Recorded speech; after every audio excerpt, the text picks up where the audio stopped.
اللہ پہ قربان جاؤں، صدقے جاؤں کہ اس نے بھی توبہ کا دروازہ ایسا کھلا رکھا ہے، نہ کوئی عدد کی قید ہے، نہ کوئی عمر کی قید ہے، نہ یہ کہتا ہے 1000 دفعہ توڑ دی تو پھر قبول نہ ہوگی، نہ یہ کہتا ہے 60 سال عمر گزر گئی تو پھر توبہ قبول نہ ہوگی، بلکہ کہتا ہے ما لم یغرغر، جب تک تیرے گلے کا سانس باقی ہے تیری توبہ کا انتظار رہے گا۔ اور پھر ساتھ یہ کہتا ہے کہ تو اتنے گناہ کر کے زمین سے اٹھا کر آسمان کی چھت کو لگا دے، پھر ایک دفعہ کہہ دے یا اللہ معاف کر تو میں سارے ہی معاف کر دوں گا، ولا ابالغ، مجھے پرواہ بھی نہیں ہوگی، پرواہ بھی نہیں ہوگی۔ میرا ایک شاگرد ہے کراچی میں، اس کے ایک مسجد کے ساتھ ایک عورت تھی، وہ لڑکیاں سپلائی کرتی تھی، کس قدر بدترین کام۔ اس نے، میرے شاگرد نے اس عورت کے بیٹے سے دوستی لگائی اور اس کو میرے بیان کی کیسٹ دے دی۔ اس نے کہا یہ سن لینا۔ اس نے گھر میں جا کے لگا لی، اس کی ماں کام کرتے ہوئے چلتے پھرتے سن رہی، کانوں میں آواز پڑ رہی۔ تھوڑی دیر کے بعد وہ آ گئی، کہنے لگی مجھے بھی سنا، تو اس نے سنی، پھر کہنے لگی دوبارہ سنا، پھر دوبارہ سنی، پھر کہنے لگی ایک دفعہ اور سنا، پھر ایک دفعہ اور سنی۔ کہنے لگے یہ کون ہے؟ پتہ نہیں کون ہے۔ کہ کس نے دی؟ کہ یہ مولوی صاحب جو مسجد کا، اس نے دی۔ تو اس نے بیٹے کو لیا اور مسجد کے دروازے پر آ گئی، لوگ تراویح پڑھ کے نکل رہے تھے، اس نے کہا میں یہاں کے امام سے ملنا چاہتی ہوں۔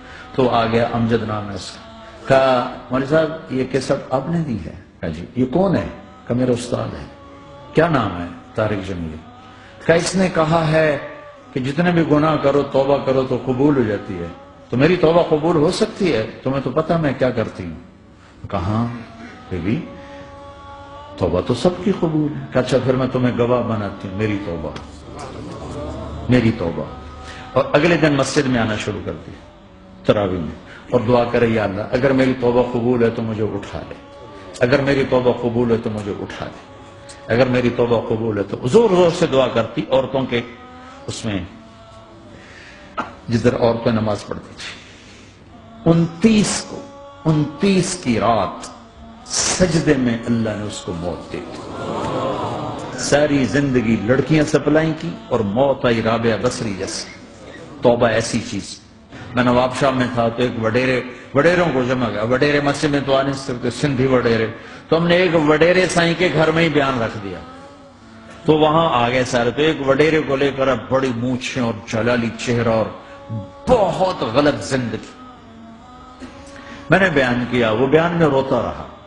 جب میں نے کہا ہاں بھائی توبہ، میں ہر بیان میں یہ کرتا ہوں کوشش، شاید کوئی ایک آدمی میرے ذریعے سے توبہ کر جائے تو میری بخشش کا سامان بن جائے، تو اس نے زور سے کہا اللہ سائیں توبہ، اللہ سائیں توبہ، اللہ سائیں توبہ۔ ساری زندگی کی غفلتیں تھیں۔ گھر گیا اور یہ ظہر پہ بیان ختم ہوا ہے اور مغرب پہ اس کی موت واقع ہو گئی۔ ساری زندگی گناہوں میں گزار کے وہ گیا جنت میں، کہ توبہ تہدم ما کان قبلہا، کہ توبہ ہر گناہ